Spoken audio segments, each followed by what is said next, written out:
एक डरावनी सच्ची कहानी जो आपके होश उड़ा देगी। मदन उसकी पत्नी शोभा शहर में नए नए आए थे। वो दोनों यहाँ किसी को भी नहीं जानते थे। शोभा परेशान थी कि शहर में तो आ गए हैं लेकिन यहाँ हम किसी को नहीं जानते, कैसे क्या करेंगे। मदन ने शोभा को जब परेशान देखा तो उसकी परेशानी का कारण पूछा। तब शोभा ने उसको अपनी चिंता का कारण बताया। मदन उसे समझाते हुए कहा, तुम चिंता मत करो, मैं कुछ ना कुछ इंतजाम जरूर कर लूंगा। ये कहते हुए वो दोनों रोड पे आगे की तरफ कदम बढ़ाए जा रहे थे कि अचानक शोभा से एक आदमी टकराया। उस आदमी ने शोभा को संभालते हुए कहा, माफ कीजिएगा, मैंने आपको देखा नहीं। शोभा और मदन ने कहा, कोई बात नहीं। वो आदमी फिर बोला, शहर में पहले आपको नहीं देखा, लगता है नए आए हैं। जी हाँ, हम इस शहर में नए हैं, यहाँ हम किसी को नहीं जानते। शोभा और मदन ने हाँ में सर हिलाते हुए जवाब दिया। फिर उस आदमी ने अपना परिचय दिया, जी मेरा नाम रफीक है और मैं पास ही की बस्ती में रहता हूँ। अगर आपको कोई आपत्ति ना हो तो आप मेरे यहाँ ठहर सकते हैं जब तक आपको कोई मकान नहीं मिल जाता। और वह शोभा की तरफ एकटक देखे ही जा रहा था। शोभा सोचने लगी कि एक अनजान इंसान भला इस अनजान शहर में हमारी मदद करने के लिए आखिर क्यों तैयार है, जबकि आजकल तो बिना मतलब के कोई किसी को तक नहीं पूछता। शोभा सोच ही रही थी कि मदन ने उसके कंधे को पकड़कर जोर से हिलाया। अरे क्या सोच रही हो, चलो अच्छा हुआ इंतजाम हो गया घर का, अब आराम से घर खोजेंगे। कहते हुए मदन ने राहत की सांस ली। दोनों रफीक के साथ उसके घर आ गए। आप लोग मुंह हाथ धो लीजिए, मैं बाहर से आपके लिए कुछ खाने को ले आता हूं। कहते हुए रफीक शोभा की तरफ घूरती हुई नजरों से देखते हुए दरवाजे से बाहर की ओर निकल गया। रफीक के जाने के बाद शोभा ने मदन से कहा, सुनिए जी, मुझे ये आदमी कुछ ठीक नहीं लग रहा और ना ही ये जगह मुझे सही लग रही। हम कहीं और चलकर रहते हैं। एक तो रात होने वाली है, ऊपर से भले आदमी ने हमारी मदद की है, उसका एहसान मानने के वजह तुम उस पर शक कर रही हो। मदन झुंझलाते हुए बोला।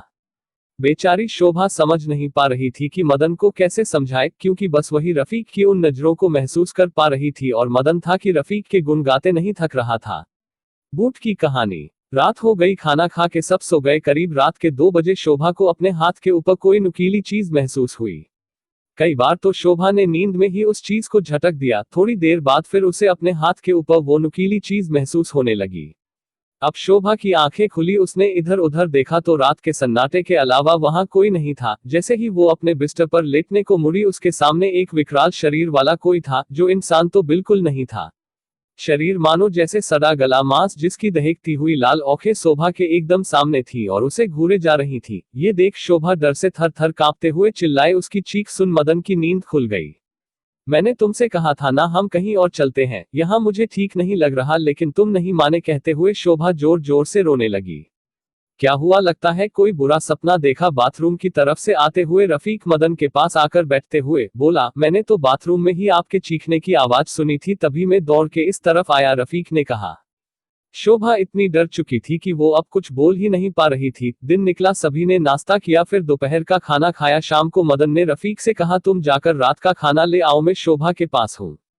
उसको छोड़कर मैं नहीं जा सकता क्योंकि ये बहुत डरी हुई है। ठीक है, कहते हुए रफीक मार्केट चला गया।